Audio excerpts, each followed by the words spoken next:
Shalom, bertemu lagi dengan saya. Dan dalam pertemuan kita kali ini kita akan membahas satu topik dengan judul Hidup dalam Satu Kasih. Saudara, dalam kehidupan sehari-hari kita sering dihadapkan pada perbedaan pendapat, keinginan, dan tujuan dengan orang-orang di sekitar kita, baik di rumah, tempat pekerjaan, maupun di dalam gereja. Perbedaan ini bisa menjadi sumber ketegangan dan konflik jika tidak ditangani dengan baik. Dalam Filipi pasal 2 ayat 2 berkata, "Karena itu, sempurnakanlah sukacitaku dengan ini. Hendaklah kamu sehati sepikir dalam satu kasih, satu jiwa, satu tujuan." Saudara, di sini Paulus mengingatkan kita akan panggilan yang lebih tinggi, yaitu untuk hidup dalam satu kasih. Apakah makna satu kasih itu? Bukan sekadar perasaan, tetapi tindakan. Kasih yang Paulus bicarakan di sini bukanlah kasih yang hanya sebatas emosi atau perasaan hangat. Ini adalah kasih yang dalam bahasa Yunani memakai kata agape, yang memiliki arti kasih yang aktif dan penuh komitmen untuk mendahulukan kepentingan orang lain, bahkan ketika itu menuntut pengorbanan dari diri kita. Kasih agape tidak mengutamakan apa yang bisa aku dapatkan, tetapi apa yang bisa aku berikan. Kasih agape adalah kasih yang melampaui perbedaan dan konflik, yang memilih untuk mencari kesatuan daripada perpecahan. Paulus mendorong jemaat di Filipi dan juga kita untuk mengutamakan kasih ini dalam kehidupan bersama sebagai orang percaya. Satu kasih yang mengikat kita dalam kesatuan, bahkan ketika kita memiliki pendapat yang berbeda atau datang dari latar belakang yang beragam. Yang kedua, melangkah bersama. Dalam konteks gereja atau komunitas iman, kasih agape memiliki peranan yang sangat penting. Satu kasih memungkinkan kita untuk bekerja bersama, bergandengan tangan dalam pelayanan, dan menumbuhkan sikap saling mendukung. Ketika kita mempraktikkan kasih ini, kita mencerminkan kasih Kristus kepada dunia. Kasih yang mengatasi segala perbedaan dan menyatukan kita dalam tujuan yang sama untuk memuliakan Tuhan dan memperluas kerajaannya di bumi. Tantangan dalam menghidupi satu kasih. Tantangan untuk menghidupi satu kasih seperti yang digambarkan dalam Filipi pasal 2 ayat 2 bisa sangat kompleks, terutama dalam konteks kehidupan sehari-hari.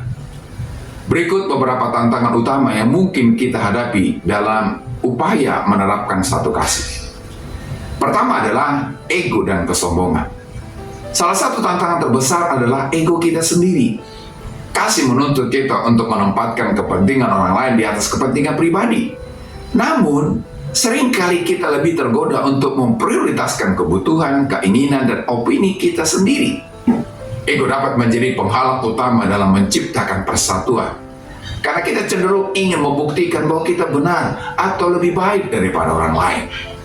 Yang kedua, kepahitan dan luka masa lalu.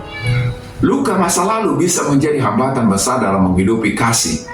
Seseorang yang pernah disakiti atau dikhianati mungkin sulit untuk membuka hati dan mempercayai orang lain sepenuhnya. Kepahitan dan rasa dendam dapat mencegah kita untuk memberikan kasih secara tulus, karena kita cenderung melindungi diri dari potensi terluka lagi. Yang ketiga, menghadapi orang yang sulit. Tidak semua orang mudah dicintai. Ada orang-orang yang mungkin menentang, kasar, atau bahkan menyakiti kita.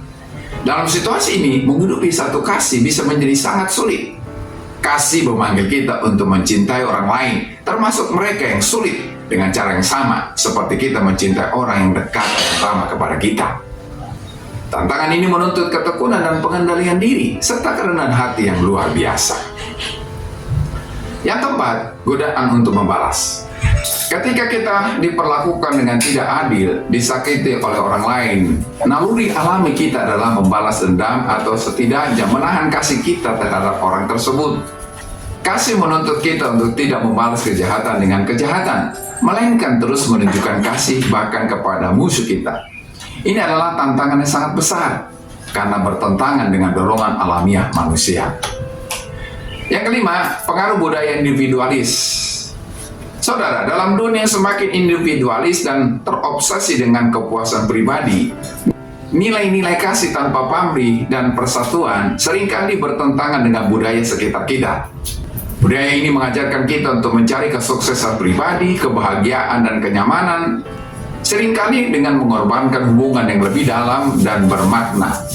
Tantangan ini bisa membuat sulit untuk mempertahankan perspektif Alkitabiah tentang satu kasih. Karena kita terus-menerus dihadapkan pada pesan-pesan yang mendorong kita untuk memprioritaskan diri sendiri.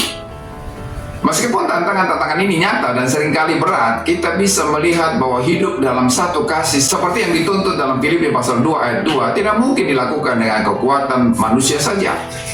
Kita membutuhkan bantuan Roh Kudus untuk memberikan kita kasih yang tanpa pamrih, kerendahan hati, dan kesabaran. Dengan mencari kekuatan dari Tuhan dan terus mengingat teladan kasih Kristus, kita dapat mengatasi tantangan-tantangan ini dan menjadi alat kasih di dunia ini. Apa upaya yang harus kita lakukan menerapkan satu kasih? Untuk mewujudkan kasih dalam komunitas kita, ada beberapa hal yang perlu kita lakukan. Yang pertama adalah memiliki fokus yang sama. Saudara, kasih ini berfokus pada Kristus sebagai pusat. Artinya kita harus memiliki tujuan yang sama, yaitu hidup untuk memuliakan Tuhan dan melayani sesama seperti yang Kristus lakukan. Yang kedua, menghargai perbedaan. Meskipun kita mungkin memiliki latar belakang atau pandangan yang berbeda, kita dapat tetap bersatu dalam kasih. Perbedaan tidak harus memisahkan kita, melainkan menjadi kesempatan untuk saling melengkapi dan bertumbuh. Yang ketiga, saling rendah hati. Seperti yang diungkapkan dalam Filipi pasal 2 ayat yang ketiga, kita dipanggil untuk tidak mementingkan diri sendiri. Ini menunjukkan kasih yang mengutamakan kebersamaan dan kebaikan bersama. Yang keempat, kerjasama dalam komunitas. Berfungsi bersama sebagai tubuh Kristus berarti bekerja sama untuk tujuan yang lebih besar daripada diri sendiri. Kasih ini diwujudkan dalam pelayanan, perhatian kepada orang lain, dan mendukung mereka dalam kesulitan. Yang kelima, pengampunan dan rekonsiliasi. Menjalani satu kasih berarti rela memaafkan dan berdamai ketika terjadi perselisihan. Tidak ada kasih yang utuh tanpa pengampunan, dan ini penting untuk menjaga persatuan dalam kasih. Saudara, mari kita merenungkan sejauh mana kita telah menghidupi satu kasih dalam relasi kita dengan orang lain. Apakah kita sudah cukup rendah hati untuk mendengarkan orang lain, menghargai perbedaan, dan bekerja sama dalam kasih?